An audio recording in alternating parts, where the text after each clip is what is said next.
Hi, I'm here today with Shamie from Silly Goose Kids, and we're just going to have a bit of a conversation, Shamie, about the store and what you've got going on right now.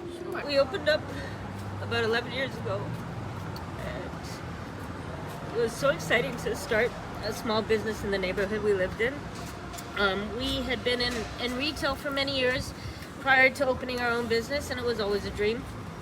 One of the reasons we bought the house in the neighborhood was because we knew we wanted to run a business here, and we knew that we could make a go of it. So that's what we did. So what do you have in the store? So our store specializes. We are a specialty store, and we are a kids specialty retail business. We have toys and games. Classic play is what we focus on, so something that sparks imagination or creativity or really challenges a child to use all their senses to play with a toy, or mostly developmental kind of products. We do sell some gear like backpacks and everyday stuff, but our store focuses on imaginative play. So the focus is more on play than clothes or that kind of stuff. That's just a sort of small line that people are requesting and you're getting into? Yeah, well, I mean, when we first opened, we actually had quite a large baby accessory section, and over the years it's sort of changed. Through the pandemic, however, people weren't coming in for those everyday pick-me-up items, so Right. I really had to focus on what people were getting in touch for and what the demand was, and so now I'm building up more of the other everyday product, like the back-to-school gear and all that, but it's taking some time because part of it is having the funds to sort of roll over. Yeah, So sure. as we come through the pandemic and as we move on, we will absolutely continue to carry all the everyday stuff that we normally carry, but it's just going to take as long as it does. So there you go. So what would you say customers really love about your store? What kind of feedback do you get? Well, it's hard to pick just one thing. Okay. Like I said, we've been here for quite some time, so we've really, when we opened, one of our goals, it wasn't just to make money, because no one ever goes into retail feeling like they're going to make money. Right. It was more that we had both been in the industry for a while, and we knew that we wanted more out of what we did. So, for example, we wanted to be a place in the community where people came to feel comfortable and ask all the questions and sort of, even at some point, even meet their friends and carry on with their days. So I think we did eventually, we were a community hub. We had classes at one point, we did a bunch of other activities. Well, actually, that's one of the things that we are probably often thanked for, is the amount of community support we put out there, and in turn we get that back. Customers continue to our customers continue to shop with us. They're very loyal, and the neighborhood, actually the community, is quite loyal to all the small businesses. I find that people are making an extra effort right now, especially to really support that, and I think what that does is it actually grows a neighborhood, and so that's what we set out to do in the beginning, and I feel like with everybody's help we're all doing that, and we're making this neighborhood actually very comfortable and very such a great big pleasure to be a part of. So yeah, does that answer your question? Yeah, it does. Yeah, And yeah. I mean, it is a very walkable part of the neighborhood, right? Like this, and the bike lanes help, or hinder, some people think, but it is, in terms of just getting from one place to another. It's quite a walkable neighborhood. So, what are your goals for the next year? You talked like you had classes before. Were you going to get back into that kind of business? Well, I mean, whenever we do something in the neighborhood, it's not necessarily about, it's always to benefit the neighborhood, right? Yeah. Not just, so whenever we had classes and events and that sort of thing, it was something we put out there to, encourage people to be a part of the neighborhood. Sure.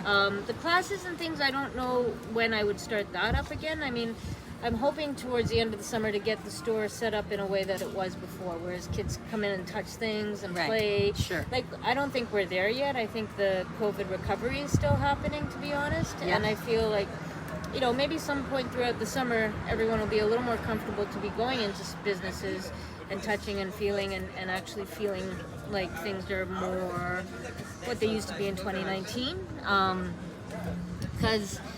Because it's still being spread quite quickly, Yeah. it's COVID, it's still a little wearisome for, you know, my coworkers, my customers who have been shopping, and me too, right? No one Yeah, wants and to- you have a lot of children who are still Who are not fully vaccinated. Yeah, vaccinated. exactly. And So- yeah, I mentioned to you that we had my grandson's first birthday party, and it was a little bit, you know, because they're all little ones. Yeah. None of them are vaccinated, so it's a bit challenging. So you mentioned you live in the neighborhood. What do you like about the neighborhood? Oh, the thing I think I like the most about this neighborhood is are the people in the community. I think everyone here is, well, people I generally meet every day, the people in my neighborhood, they're all kind, thoughtful, caring. I feel so comfortable engaging with people in the neighborhood. I feel safe. And I know that it's not always like that, depending on what hours you're out and about. Sure, but, yeah. but I think we live in a great neighborhood where we all look out for each other, and I think that's what I like most. Is I see people pull for each other. I see people interested in each other. I see people talking to each other and engaging, and it's not that that's a lost thing, but I think through COVID, you know, we lost that human touch and that human act of kindness and even acknowledgement. So it's what I like most about this neighborhood. Do you have favorite go-to places in the neighborhood? Well, obviously Zav here, coffee shop where we're sitting. Well, I think I do a lot of my shopping, and I do a lot of things in this neighborhood. Yeah, so Aria and Zav, they've been open now a few years, and they've been great. Lovely coffee, great coffee if you like that sort of thing, and everything else he offers. Beautiful space too. I shop at Moberly. I shop at Royal Beef, the Pie Place sometimes. Like some places more than others, but you know, on any given week, I'm in any one of those 3 places that I mentioned, and the little fruit stands as well. No, okay. I mean, there's no so right many or places- wrong answer, Yeah, there's right? so many places I go around here that I mean, when you put your money into your neighborhood, it'll stay in your neighborhood. So the more we can do that, the better it is for a neighborhood, right? So Absolutely. I try to do as much as I can around here. So you've been here, your business, 11 or 12 years. You may have lived here longer, but have you witnessed any significant change in the area? Well, I think we're just changing demographically. Like, Yeah. you know, there's a lot of younger families moving in. Significant. You know, it's been on the uprise over the last few years. So I don't know if it's a significant thing. It's a gradual thing for sure. Right. The bike lanes is probably the most significant change Okay. since in the last 3 years that caused the most talk, right? A lot of talk. Yes, most people I interview talk about the bike lanes. Do they? Oh yeah. What? And they're positive or negative. Like it's not. It's a mixed bag. Right. So I can see how, as a decision, it wasn't an easy one. So you run the store. What else do you do in your spare time? Well, right now, not much. I have a young child, and so through the pandemic, that's what it was. Yeah. Right. Yeah. So, hobby-wise, Is your child in school? yeah, he's not that young. He's like 12. Oh yeah. But, So that's tough during the pandemic, right? That homeschooling. Yeah, well, yeah, a little bit of that, but also he's an only child now, right? I have a stepdaughter as well. She's a bit older. She's in her 20s. Yeah. So she's not around as much, and that's okay. But it's about keeping an only child entertained, right? Like that's I can only play so many games, and I can only get outside and without extracurricular stuff too, right? Like not just the school, but you know, sports or drama or art or whatever your son's into, right? Right. So do you have anything going on right now that you want customers to know about? Well, we're open. Yes, you're open for business. We're open for business. I We're witnessed open- that myself.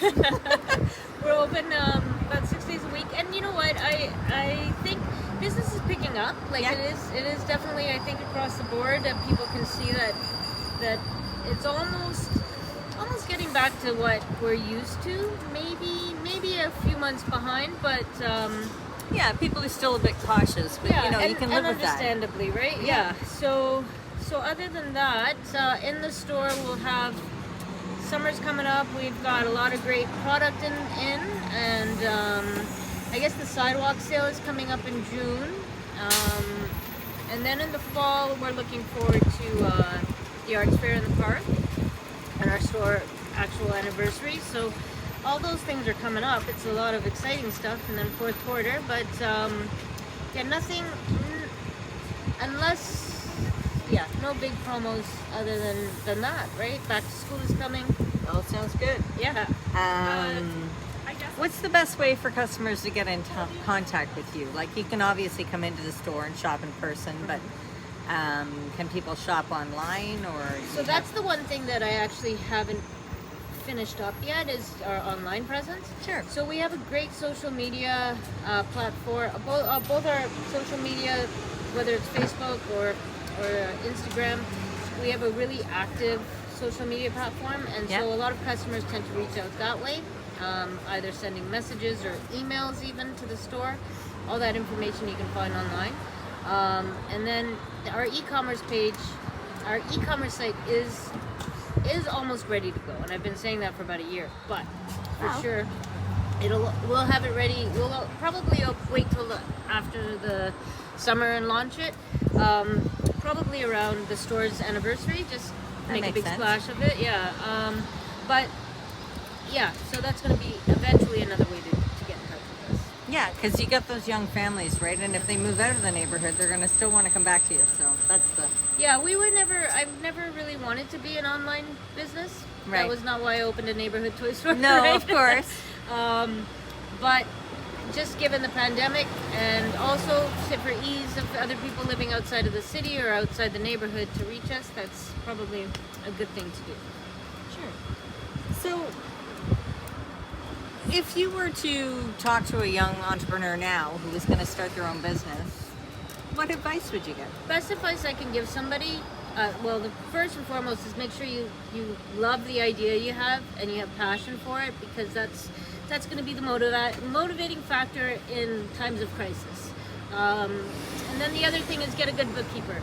Make sure you have a good bookkeeper. I think that's key. We started out with a bookkeeper who got our ducks in a row, and that's been easy throughout the pandemic as well to manage.